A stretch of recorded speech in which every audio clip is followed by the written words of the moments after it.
الحمد لله رب العالمين اللهم صل وسلم على سيدنا محمد الفاتح لما أغلق والخاتم لما سبق ناصر الحق بالحق والهادي إلى صراطك المستقيم وعلى آله وأصحابه حق قدره ومقداره العظيم سبحانك لا علم لنا إلا ما علمتنا إنك أنت العليم الحكيم ولا حول ولا قوة إلا بالله العلي العظيم رب اشرح لي صدري ويسر لي أمري واحلل عقدة من لساني يفقهوا قولي أما بعد. Ma'asyiral hadirin jamaah yang dimuliakan oleh Allah Subhanahu wa taala. Alhamdulillah kita masih diberikan kesempatan oleh Allah Subhanahu wa taala hadir di majelis ilmu yang sangat dicintai oleh Allah Subhanahu wa taala dan sangat dicintai oleh Rasulullah sallallahu alaihi wasallam. Pada kesempatan kajian tafsir Al-Qur'an yang lalu kita sudah membahas ayat ke-84 dan 85 yang dalam ayat itu Allah Subhanahu wa taala menceritakan tentang perjanjian yang dibuat oleh Allah dengan orang-orang Bani Israel, yang dalam perjanjian itu disebutkan ada beberapa ketentuan. Yang pertama adalah jangan melakukan pembunuhan di antara kalian. Perjanjian yang kedua, jangan mengusir saudara-saudara kalian dari rumah-rumah kalian.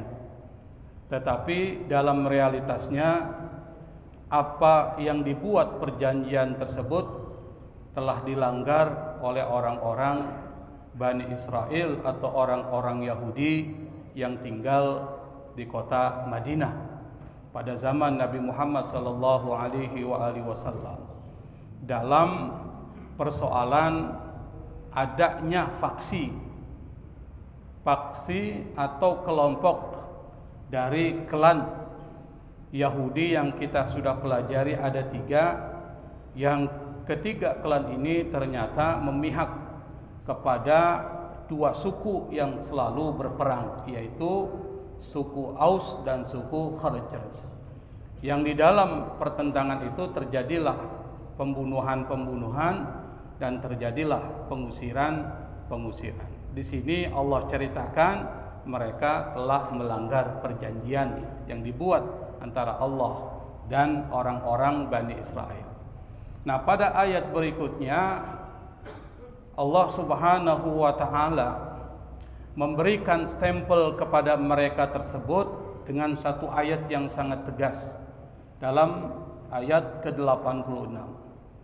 Dalam ayat ke-86 surat Al-Baqarah ini Allah Subhanahu wa taala berfirman, A'udzu billahi minasy syaithanir rajim. Bismillahirrahmanirrahim. Ulaika alladziina ishtarawul hayatad dunya bil akhirah fala yukhaffafu anhumul 'adzabu wa la hum yunsarun. Syekh Ali As-Sabuni beliau menafsirkan ayat tersebut dengan mengatakan ulaika alladziina ishtarawul hayatad dunya bil akhirah ay haula'is sufaha'ul juhala'u humul ladziina istabdalul hayatad dunya bil akhirah wa atharu na'imahal faniya ala na'imil akhiratil baqi. Kata Syekh Ali As-Sabuni, ayat ini bercerita tentang mereka orang-orang yang telah melanggar perjanjian tersebut disebut dengan as-sufaha al-juhala. Kata as-sufaha itu jamak dari kata safihun yang artinya orang bodoh. Makanya di dalam surat Al-Baqarah itu juz kedua sayaqulus sufaha, berkata orang-orang yang bodoh. Bodoh itu dalam artian mereka punya otak, mereka tahu bahwa itu adalah sesuatu yang salah, tapi mereka tetap melaksanakan kesalahan itu. Itu dianggap bodoh. Al-juhala sama, kata as-sufaha dan al-juhala itu artinya sama. Dari kata jahil jamaknya juhala, yaitu orang-orang yang jahil, orang-orang yang bodoh. Siapa orang-orang yang bodoh itu? Kata Syekh Ali As-Sabuni adalah humul ladzina istabdalul hayatad dunya bil akhirah. Mereka yang istabdalu, mengganti, menukar. Menukar apa dengan apa? Menukar kehidupan dunia dengan akhirat. Maksudnya menjual dunianya dengan harga akhirat. Kata dunia itu sendiri adalah sesuatu yang rendah dan akhirat sesuatu yang kekal. Jadi sesuatu yang bodoh. Yang rendah ditukar dengan yang mahal. Itu bodoh nggak itu, Pak? Misalnya orang itu mau nukar sepeda dengan mobil Alphard, lalu kita mau nukarnya, bodoh nggak itu? Bodoh itu. Jadi yang rendah sepeda ditukar dengan mobil yang mahal, itu adalah orang yang bodoh. Kata sepeda itu disebut dengan dunia. Kata mobil Alphard itu disebut dengan akhirat. Nanti kita akan jelaskan apa sih makna dunia dan makna akhirat dalam perspektif Al-Quran. Kita akan jelaskan.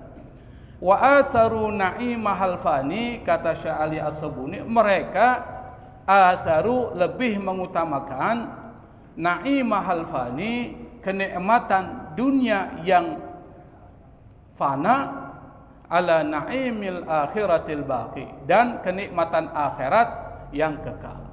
Yang fana dia tukar dengan yang kekal, itu bodoh namanya.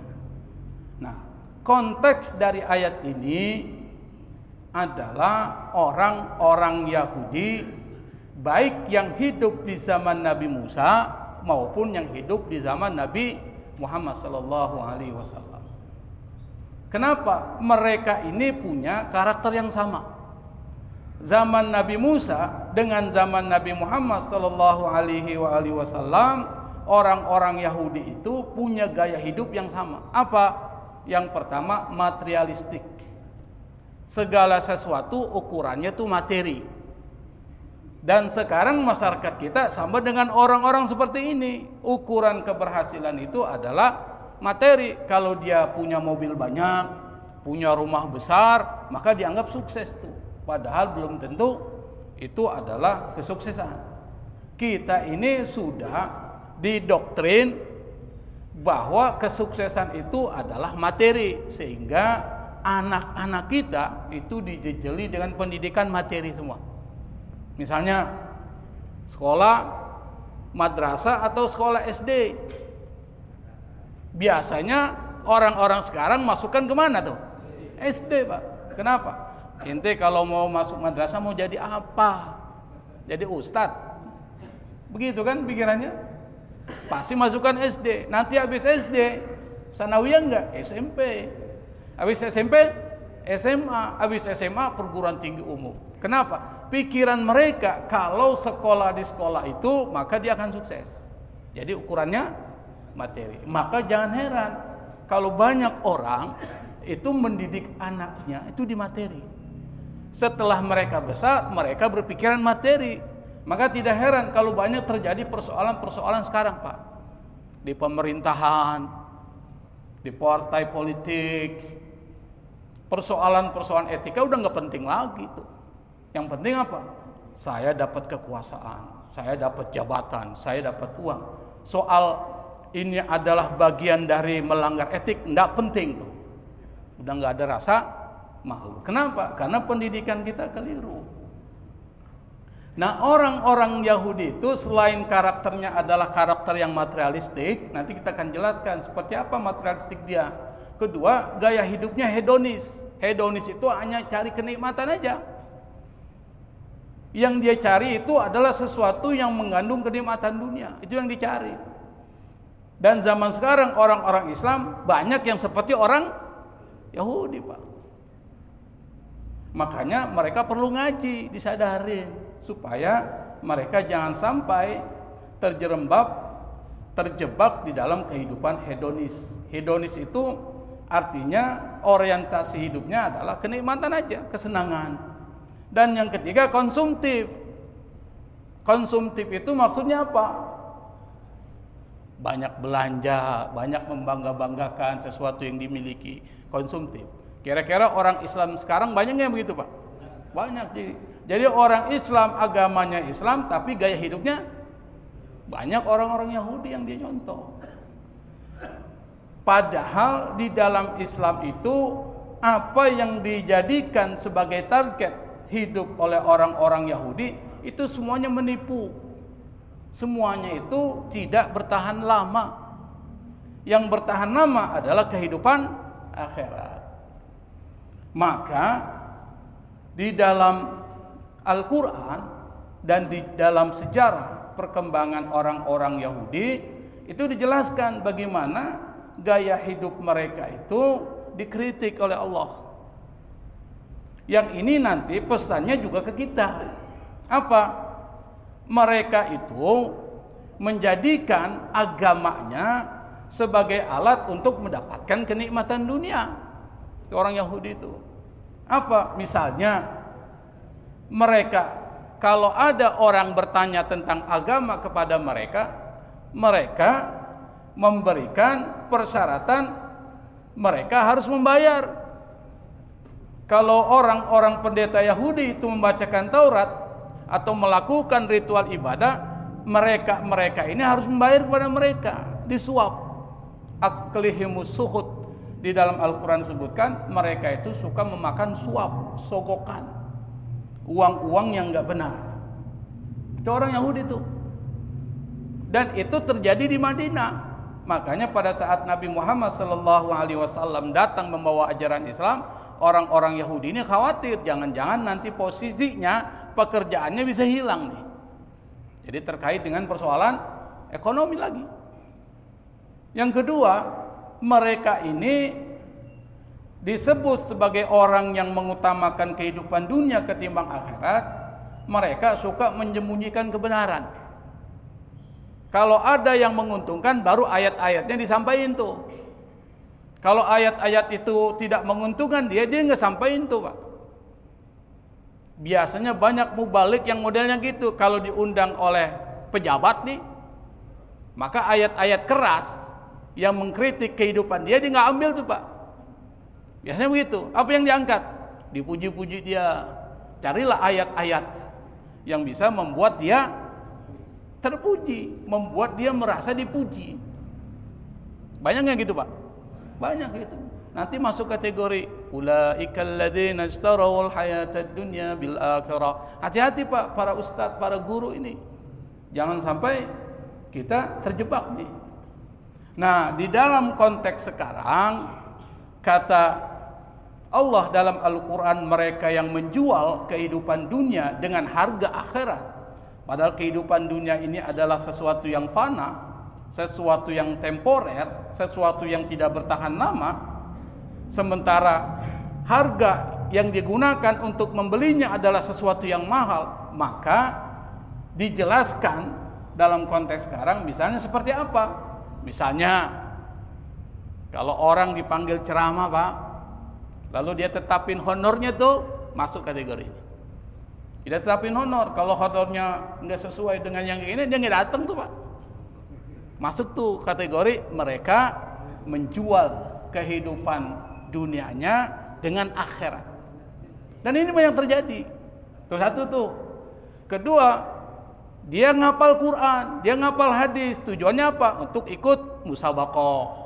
Nanti kalau dia ikut musabaqah, dia dapatlah hadiah-hadiah. Tujuannya itu. Maka orang seperti ini dimasukkan dalam kategori ulaikal ladzina ishtarawul hayatad dunya bil akhirah. Mereka yang menjual kehidupan dunianya dengan akhirat. Dan Nabi Muhammad SAW itu pernah mengatakan bahwa di akhir zaman itu akan muncul, Pak, orang-orang yang modelnya seperti ini nih. Siapa mereka? Mereka yang mencari dunia dengan amalan agama. Itu sudah diprediksi oleh Nabi Muhammad SAW. Kata Nabi, mereka mengenakan pakaian di tengah-tengah manusia dengan kulit kambing yang lembut, lisan mereka lebih manis daripada gula, tetapi hati mereka lebih jahat daripada serigala. Pakaiannya berjubah besar, seperti ulama besar, Pak. Kalau ngomong manis, tapi hatinya penuh dengan kebencian-kebencian. Nah, mereka ini dikatakan oleh Nabi akan muncul di akhir zaman. Sekarang ini akhir zaman. Siapa? Mereka yang mencari dunia dengan amalan-amalan agama, dengan ayat-ayat Allah Subhanahu wa ta'ala. Maka dari ayat ini ada pesan moral yang ingin disampaikan oleh Allah Subhanahu wa ta'ala. Kalian jangan ngikutin orang-orang Yahudi seperti itu. Apa orang Yahudi itu? Mereka membeli kehidupan dunia dengan akhirat. Mereka menjual kehidupan dunia dengan akhirat. Kenapa? Kita jelaskan kata dunia ini supaya kita paham kenapa disebut dengan dunia. Kalau kita cari di dalam Al-Quran, kata dunia itu disebutkan oleh Allah Subhanahu wa ta'ala di dalam 115 tempat. Jadi 115 kata dunia disebutkan Allah dalam Al-Quran. Dalam ilmu Al-Quran, kalau nama itu disebutkan dalam jumlah yang banyak, maka perlu diberikan perhatian khusus tentang persoalan ini. Di dalam bahasa Arab, kata dunia yang kemudian diadopsi dalam bahasa Indonesia itu diambil dari kata ad-dunu wal qurbu. Ad-dunu itu artinya dekat. Sesuatu yang ada di depan kita dan itu dekat dengan kita dan itu akan berhasil. Maksudnya akan hilang dan fana. Itu satu. Berarti kata dunia itu adalah sesuatu yang akan hilang. Itu satu. Yang kedua, kata dunia itu berarti sesuatu yang rendah. Adnal ardi. Kata adnal ardi itu adalah di tanah yang rendah. Maka kata dunia di dalam bahasa Arab itu adalah sesuatu yang akan hilang dan sesuatu yang sangat rendah. Tetapi kita kejar-kejar dia. Itu di dalam makna bahasa. Bagaimana kata Allah dalam Al-Quran? Yang pertama, Allah ngingatin kita. Apa peringatan Allah? Yang pertama, kata Allah, kalau kita baca Al-Quran, kita cari nih ayat-ayat yang bicara tentang dunia. Yang pertama, kesimpulannya adalah wamal hayatud dunya illa mata'ul gurur. Itu Allah yang bilang. Apa kata Allah? Kehidupan dunia ini tidak lain dan tidak bukan adalah mata'ul gurur. Mata itu kesenangan, mata. Al-gurur yang menipu, menggelincirkan, itu gurur. Maka dari kata itu muncul kata goror. Goror itu dalam bahasa Arab, misalnya Anda jual barang, yang barang itu sudah cacat, tapi ditutupi tuh cacatnya, itu namanya goror. Nahan Nabi an bai'il goror. Nabi melarang menjual barang-barang yang di situ ada tipuan. Kebanyakan kita pedagang yang cacat nggak diberitahu, Pak. Dia jual nih. Apalagi pedagang buah itu, Pak. Yang dikasih lihat yang bagus aja nih. Nih coba ini manis nih. Belilah kita. Sampai rumah asam semua, Pak. Terjadi itu. Komplainlah kita sama pedagang. Pedagangnya lebih galak dari dia, dari kita. Apa dia bilang? Masih untung ente satu plastik asam. Ini semuanya asam semua ini. Lebih galak dia daripada yang beli. Repot itu. Itu namanya goror. Dan itu dilarang oleh Allah Subhanahu wa ta'ala. Dunia ini digambarkan oleh Allah. Memang di dalamnya banyak kesenangan. Tetapi ingat. Anda bisa tergelincir dengan itu. Itu diingatin Allah. Satu. Yang kedua kata Allah. Ketika menggambarkan dunia. Digambarkan seperti permainan. Bapak main bola. Kira-kira selesai nggak itu permainan? Apakah main terus? Pasti selesai itu. Wa mal hayatud dunya illa la'ibun walahun. Waladdarul akhiratu khairul lil ladzina yattaqun afala ta'qilun. Kata Allah, kehidupan dunia tidak lain dan tidak bukan la'bun, la'ibun, walahun. La'ibun dari kata la'iba. Apa la'iba artinya? Bermain. Lahun, sesuatu yang enggak ada manfaatnya. Digambarkan oleh Allah, dunia yang Anda kejar-kejar itu adalah sesuatu permainan. Dia akan hilang. Dia akan selesai. Walahun, dan itu adalah sendak gurau belaka. Sesuatu yang enggak ada manfaatnya. Dan Allah ingatkan, waladarul akhirah, dan kehidupan akhirah itu adalah khairun, lebih baik daripada kehidupan dunia. Berarti gambaran Allah tentang dunia itu buruk. Yang ketiga, dunia itu digambarkan oleh Allah Subhanahu wa taala seperti air hujan yang turun dari langit. Yang air tersebut kemudian menyuburkan tumbuh-tumbuhan di bumi. Tapi kemudian tumbuh-tumbuhan itu menjadi kering, kerontang yang diterbangkan oleh angin. Kelihatannya indah. Seperti fata morgana. Kalau Bapak berada di padang pasir, itu terlihat ada fata morgana seperti ada air. Pas Anda datang, ada nggak airnya? Tidak ada. Seperti itulah gambaran dunia. Maka di dalam surat Al-Kahfi yang sering kita baca setiap malam Jumat itu ayat 45, Allah ingatkan, وَدَرِبْ لَهُمْ مَثَلَ الْحَيَاةِ الدُّنْيَا كَمَا إِنْ أَنْزَلْنَاهُ مِنَ السَّمَاءِ فَاخْتَلَطَ بِهِ نَبَاتُ الْأَرْضِ فَأَصْبَحَ هَشِيمًا تَذْرُوهُ الرِّيَاحُ.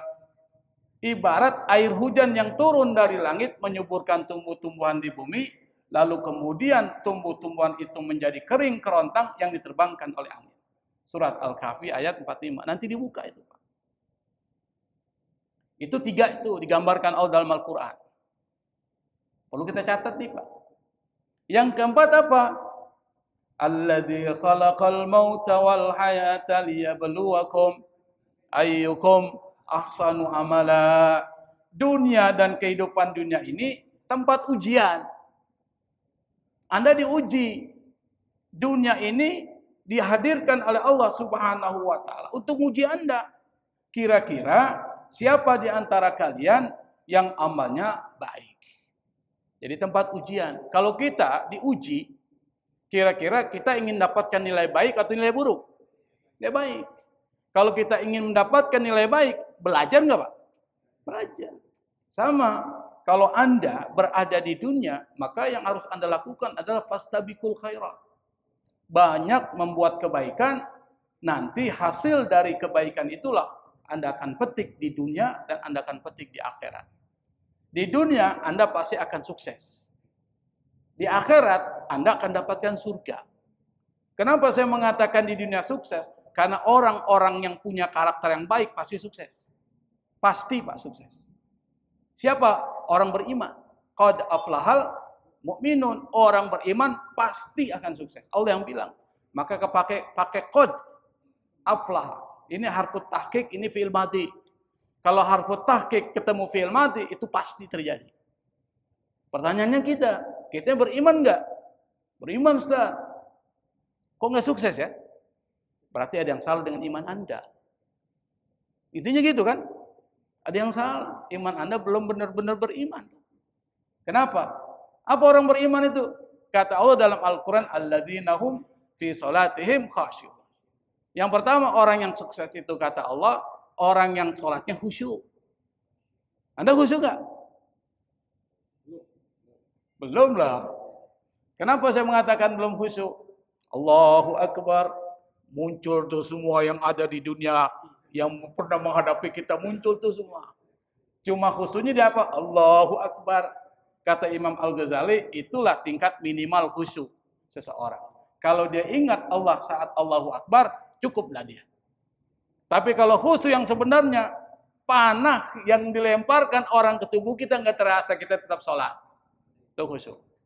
Sewaktu-waktu kalau ada ayat tentang khusyuk, kita akan bahas tentang itu dan bagaimana menjadikan sholat kita menjadi sholat yang usul. Sewaktu-waktu kita akan bahas. Karena waktu kita nggak cukup, jadi kita nggak bahas. Itu kata Allah dalam Al-Quran. Kata Nabi tentang dunia ini, Nabi bilang nih untuk memperjelas. Dan Nabi bilangnya banyak banget, Pak. Berarti ini bukan persoalan yang sembarangan, ini serius. Apa kata Nabi? Dunia itu seperti celupan jari di sungai. Anda punya jari satu, pergi ke sungai, lalu Anda celupkan tuh air, jari itu ke sungai, Anda angkat. Kira-kira yang jatuh gimana, Pak? Kecil banget itu. Kata Nabi dalam Sahih Muslim disebutkan, "Mad-dunya fil akhirati illa kama yaj'alu ahadukum usbu'ahu hadhihi fil yammi falyandur bima yati." Kehidupan dunia dibandingkan akhirat itu tidak lain seperti Anda mencelupkan jari Anda di dalam sungai, lalu Anda lihat kira-kira apa yang terjadi. Yang kembali seperti apa? Cuma satu tetes, Pak. Diangkat, yang jatuh berapa? Satu tetes. Apakah Anda dapat semua dari sungai itu? Tidak ada sama sekali didapatkan. Yang kedua, Nabi mengatakan dunia beserta isinya itu terlaknat. Apa itu terlaknat? Sesuatu yang memberikan musibah buat kita. Maka disebut dengan laknah. Laknah itu ujian, cobaan. Inna dunya mal'unatun wa mal'unun ma fiha illa zikrullah wa ma wallahu wa alimun au muta'alim. Kata Nabi, dunia beserta isinya itu dilaknat oleh Allah, terlaknat oleh Allah Subhanahu wa taala. Kecuali beberapa hal yang tidak terlaknat. Apa? Yang pertama, zikir kepada Allah, itu satu. Yang kedua, orang yang alim dalam ilmu agama. Dan yang ketiga, muta'alim. Kayak kita-kita ini orang yang belajar ilmu agama. Itu yang gak dilaknat oleh Allah Subhanahu wa ta'ala. Maka kalau ada majelis-majelis ilmu, Pak, hadiri. Meskipun cuma duduk aja, ditambah lagi dengan tidur sedikit lah, itu udah dapat satu pahala itu. Niatkan juga iktikaf. Kalau niat iktikaf, jangan gunakan nawaitu, kita ganti dengan nazartul iktikaf. Saya nazar iktikaf fi hadzal masjid madumtu fi. Selama saya berada di dalam masjid ini. Pahalanya dapat pahala apa tuh? Wajib. Kalau iktikaf pakai nawaitu dapat pahala sunnah. Bapak pilih sunnah atau wajib? Mana yang lebih besar pahalanya? Kalau wajib, diganti nazartul i'tikafa fi hadzal masjid madumtu fi. Buka pintu, doa sama Allah. Ada doa masuk masjid. Ini saya lihat kalau masuk masjid nyelonong-nyelonong aja kan. Baca doa. Habis baca doa masuk masjid, Anda niatkan nazartul i'tikafa fi hadzal masjid madumtu fi. Ini strategi dapat pahala yang banyak. Saya nazar i'tikaf di dalam masjid selama saya berada di dalam masjid. Saya nggak perlu tuh pahala wajib, saya pakai pahala sunnah aja, ya terserah. Pakai nawaitul i'tikaf. Dapat pahala i'tikaf satu. Sholat tahiyat masjid, dapat pahala sholat tahiyat masjid. Duduklah, Anda dapat pahala duduk di majelis ilmu, dapat doa dari para malaikat. Malaikat doain semua nih. Kemudian dapat lagi pahala apa? Pahala menuntut ilmu. Banyak banget pahalanya, Pak. Orang-orang yang hadir di majelis ilmu, apalagi ditulis, dapat lagi pahala nulis. Apalagi dia hafal, dia laksanakan, pahalanya double.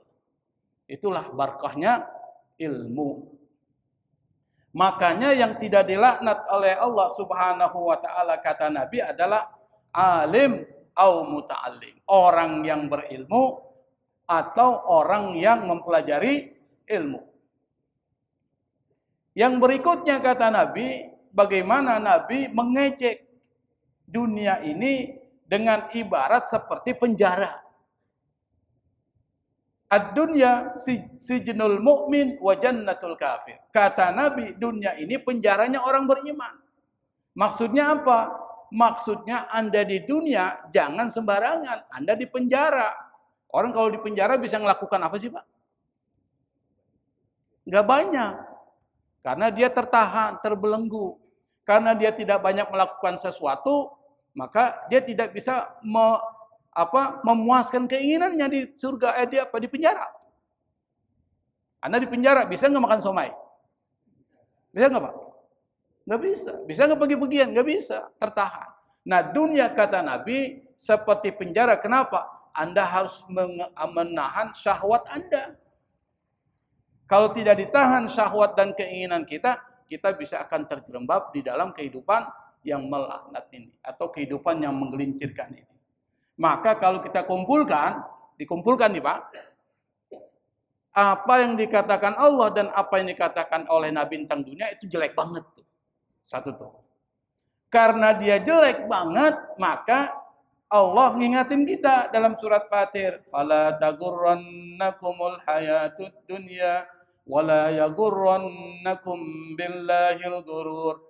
Janganlah kalian digelincirkan oleh kehidupan dunia, jangan sampai tipuan itu membuat Anda tertipu dari Allah Subhanahu wa Ta'ala. Jadi Allah ingatkan berkali-kali dalam Al-Quran, jangan sampai Anda digelincirkan oleh kehidupan dunia. Seperti yang terjadi kepada orang-orang Bani Israel. Yang disebutkan, diceritakan Allah dalam Al-Quran, pesannya adalah, ente jangan seperti mereka. Jangan digelincirkan kehidupan dunia. Berarti kalau dunia itu buruk, berarti akhirat bagus. Itu mafhum mukhalafahnya. Pemahaman terbaliknya, kalau Allah menghina, mencela dunia, berarti memuji akhirat. Maka di dalam Al-Quran, akhirat itu dipuji oleh Allah dan kita disuruh mengejar akhirat. Apa? Wa inna daral akhirata lahiyal hawan. Lahiyal hayawan. Kehidupan akhirat itu adalah kehidupan yang sebenarnya. Itu satu. Kehidupan yang sebenarnya bukan dunia, tapi akhirat. Kejarlah yang sebenarnya, jangan kejar yang tidak sebenarnya. Disuruh mengejar akhirat. Itu satu. Yang kedua, Allah ingatkan akhirat ini tempat yang kekal, yang enggak akan fana. Kita kalau disuruh Pak, mobil yang abadi dengan mobil yang cepat hancur, pilihnya mana Pak? Mobil yang abadi. Kalau kita lihat ini sesuatu yang fana, sampai kita korbankan akhirat kita untuk mendapatkan sesuatu yang fana, Anda bodoh banget itu. Kata Allah, Anda bodoh, Anda jahil, Anda sufaha. Kenapa? Atau sesuatu yang murah dibeli dengan yang mahal, itu bodoh banget itu. Akhirat itu adalah sesuatu yang kekal, jangan Anda jual. Gitu maksudnya. Yang ketiga, kata Nabi, kata Allah dalam Al-Quran tentang akhirat itu digambarkan sebagai tempat yang terbaik buat orang-orang yang bertakwa. Sama dengan penjelasan tadi, kalau kita bikin kesimpulan, bagaimana kehidupan akhirat dalam perspektif Al-Quran, dalam pandangan Allah, itu dua. Kehidupan yang sebenarnya, the real life. Jadi kehidupan yang sebenarnya, Anda kejar itu. Yang kedua, tempat yang kekal. Bukan tempat yang mudah sirna, maka Anda kejar. Berarti dua itu kehidupan akhirat. Kehidupan yang sebenarnya, yang kedua adalah kehidupan yang kekal. Maka dalam surat Al-A'la itu diingatkan. Di akhir itu. Apa ayatnya? Khairun wa abqa. Kehidupan akhirat itu adalah khairun wa abqa.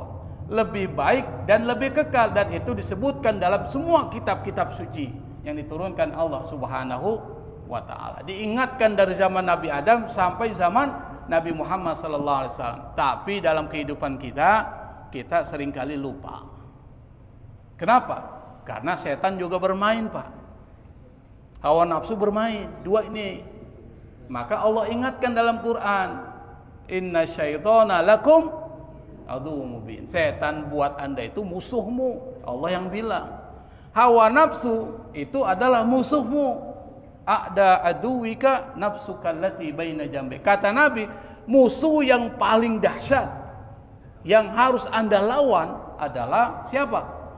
nafsu kallati baina jambaik, hawa nafsu yang ada di dalam diri kalian. Berarti kita udah kenal nih, musuh kita dua. Yang pertama siapa? Yang pertama setan. Jadikan musuh, jangan ikuti langkah-langkah setan. Apa? Misalnya judi, itu langkah-langkah setan, diikuti hancur semua orang, Pak. Maka lagi muncul nih judul kan, diingatin oleh Allah 14 abad yang lalu, jangan sampai melakukan perjudian. Ini langkah setan, nggak akan pernah beruntung orang yang judi. Terjadilah dalam masyarakat kita yang judi apa? Nggak pernah sukses. Hidup rumah tangganya berantakan. Ada yang bunuh diri, ada yang jual anaknya, Pak, masih orang dijual untuk judi online. Berantakan semua itu. Kenapa? Itu langkah setan kau diikuti. Yang kedua, hawa nafsu. Nafsu kita ini. Makanya kata Nabi, nafsu ini adalah makhluk yang diciptakan Allah yang paling liar. Saya mungkin pernah cerita bagaimana Allah ciptakan nafsu itu. Liar banget.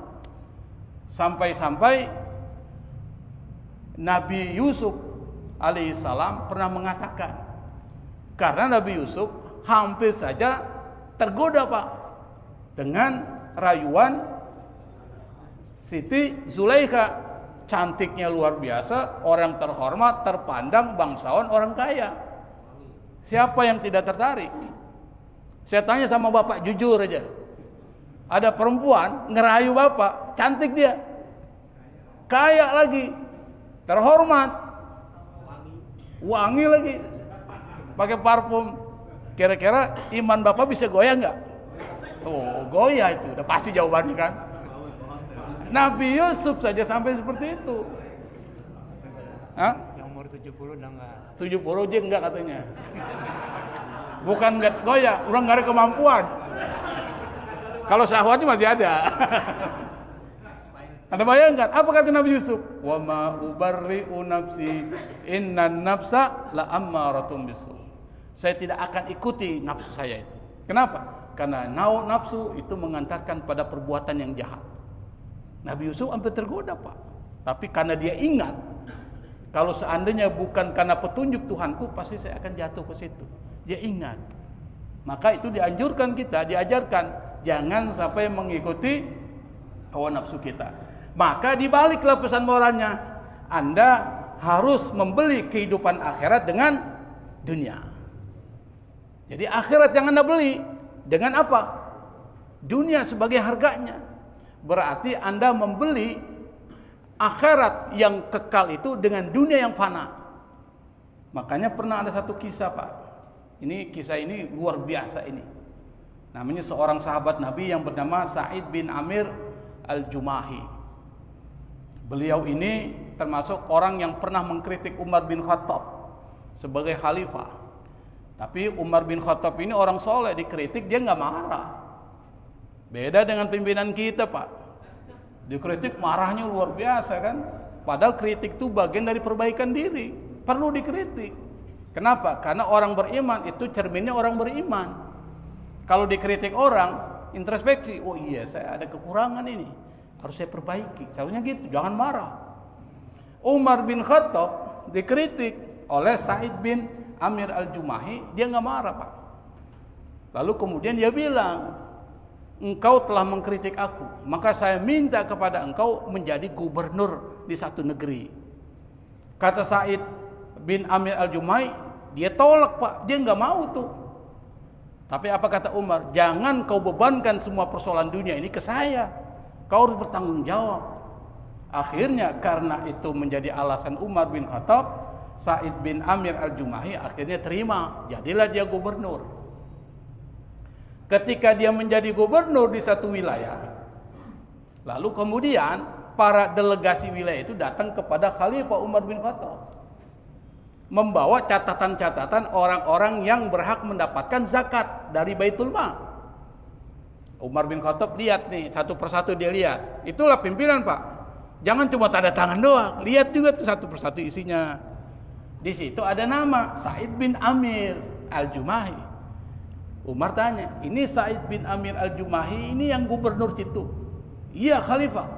Kenapa dia masuk ke dalam ini? Dia termasuk orang miskin yang perlu mendapatkan zakat. Anda bayangkan itu, Pak. Perlu mendapatkan zakat.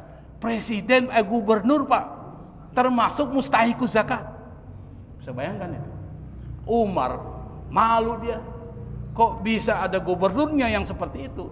Lalu Umar kemudian titip sejumlah 1000 dinar uang emas kepada delegasi itu, kasih ke siapa? Sa'id bin Amir al-Jumahi, supaya dia tidak masuk kategori penerima zakatnya. Setelah delegasi itu kembali ke wilayahnya, datang kepada gubernur Sa'id bin Amir al-Jumahi, ini dari Umar. Apa dia bilang? Apa ini? Sejumlah uang, sejumlah 1000 dinar. Apa dia bilang? Inna lillahi wa inna ilaihi raji'un. Dunia sudah datang kepada saya. Nah, bayangkan, dunia sudah datang kepada saya. Sampai istrinya bilang, ada apa suamiku? Kenapa kau mengucapkan innalillah? Apakah Umar meninggal? Bukan, lebih besar daripada itu. Apa? Kita ini sedang digoda oleh dunia. Maka bisa enggak kau bantu saya? Ini istrinya juga orang soleh Pak. Kalau istri seperti istri kita, nanti dulu nih. Jangan main lain itu kan. Apa yang terjadi? Kata Sa'id bin Amir al-Jumahi, ini uang kau bagi-bagikan kepada orang miskin. Jangan sampai ada satu pun ada di rumah kita. Akhirnya dibagi-bagikan Pak. Di sini Sa'id bin Amir al-Jumahi tahu bahwa dunia itu kalau diikuti keinginannya itu akan terus-menerus diikuti Pak. Hati itu. Makanya sebelum merusak akhiratnya, dia sudah keluarkan semua tentang dunianya. Maka orang seperti Sa'id bin Amir al-Jumahi itu telah menjual dunianya untuk akhirat. Nah, lanjut ayat berikutnya adalah fala yukhaffafu anhumul adzabu wa la hum yunsurun. Mereka yang kita sebutkan tadi nanti di akhirat fala yukhaffafu anhumul adzab. Azab itu tidak akan pernah diringankan kepada mereka wala hum yunsurun. Di akhirat nanti ketika diazab tidak ada satupun yang bisa menolong mereka. Berarti sanksinya adalah ketika di akhirat orang seperti ini enggak akan diringankan siksanya oleh Allah Subhanahu wa taala. Berarti dari ayat ini ada azab yang bisa diringankan. Betul enggak Pak? Ada yang tidak bisa diringankan, berarti ada yang bisa diringankan. Kalau orang-orang beriman, insya Allah diringankan. Bagaimana orang-orang yang non-muslim, orang-orang kafir? Bisa enggak diringankan oleh Allah Subhanahu wa taala? Kalau kita membaca ayat-ayat Al-Qur'an dan juga membaca hadis-hadis Nabi Muhammad SAW, maka jawabannya adalah dimungkinkan. Jadi orang kafir ketika diazab di akhirat, di neraka, bisa diringankan siksanya oleh Allah Subhanahu wa taala. Apa yang membuat mereka bisa diringankan? Yang pertama, orang tua yang kafir punya anak muslim. Yang muslim itu mempelajari dan menghafal Al-Quran. Jadi ada nih orang kafir Pak, anaknya masuk Islam. Anak yang masuk Islam ini, dia belajar Quran, dia menghafalkan Quran. Maka anak ini menjadi wasilah orang tua itu diringankan siksanya oleh Allah Subhanahu wa taala. Mana dasarnya? Dasarnya adalah hadis Nabi Muhammad sallallahu alaihi wasallam. Nabi mengatakan, "Man istazharal Qur'ana khuffifa an walidayhi al-'adzabu wa in kana musyrikain." Kata Nabi, barang siapa yang istazhara, maksudnya apa itu? Menghafal dan mempelajari Al-Qur'an, istizhar. Maka kata Nabi, khuffifa, diringankan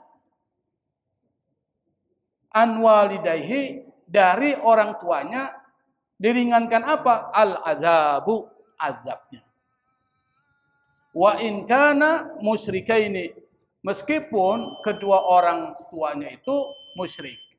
Berarti hadis ini mengatakan kalau ada orang kafir punya anak, anaknya itu masuk Islam, lalu mempelajari Al-Qur'an, lalu menghafal Quran, maka orang tua yang ada di akhirat nanti diazab oleh Allah Subhanahu wa taala, itu diringankan oleh Allah Subhanahu wa taala. Itu satu Pak.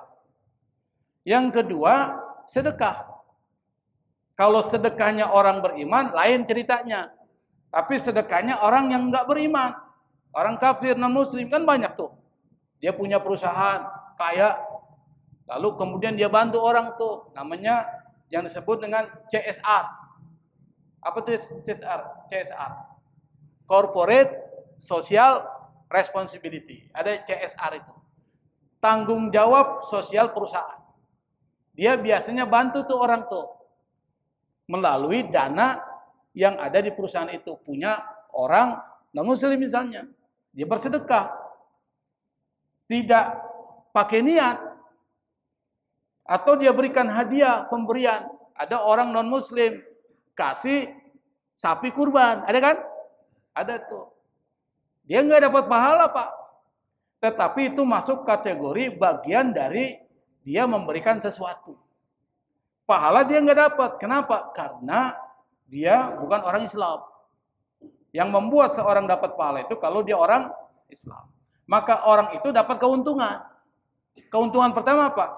Dunianya, kalau dia baik sama orang, Allah akan balas. Makanya orang yang suka bantu orang lain meskipun non-muslim, itu biasanya rezekinya bagus. Banyak Allah kasih. Yang kedua, nanti ketika dia disiksa, di akhirat diringankan oleh Allah Subhanahu wa ta'ala siksanya. Siapa yang bilang? Ibnu Hajar Al-Haytami. Seorang ulama mazhab Syafi'i. Di dalam mazhab Syafi'i itu ada dua Ibnu Hajar ya. Yang pertama Ibnu Hajar Al-Haytami, ulama fikih mazhab Syafi'i. Yang kedua Ibnu Hajar Al-Asqalani, seorang ahli hadis yang memberikan syarah terhadap kitab Sahih Bukhari namanya Fathul Bari. Itu Ibnu Hajar Al-Asqalani. Apa contohnya lagi? Abu Lahab. Pernah dengar cerita Abu Lahab? Abu Lahab itu saat mendengar kelahiran Nabi Muhammad SAW, dia termasuk orang yang paling senang. Orang yang paling bahagia tuh. Kenapa? Lahir ponakannya. Karena kebahagiaan dan senangnya sampai dia bantu orang lain, maka Abu Lahab itu setiap hari Senin kelahiran Nabi kan dia senang tuh. Diringankan oleh Allah Subhanahu wa ta'ala azabnya di kubur dan juga azabnya nanti di akhirat. Berarti dapat disimpulkan siksa pun bisa diringankan bagi orang-orang non-muslim yang punya kategori seperti yang saya sebutkan tadi. Insya Allah pada kesempatan yang akan datang kita akan melanjutkan bahasan kita masih dalam kaitan dengan persoalan Bani Israel. Wallahul musta'an. Wassalamualaikum warahmatullahi wabarakatuh.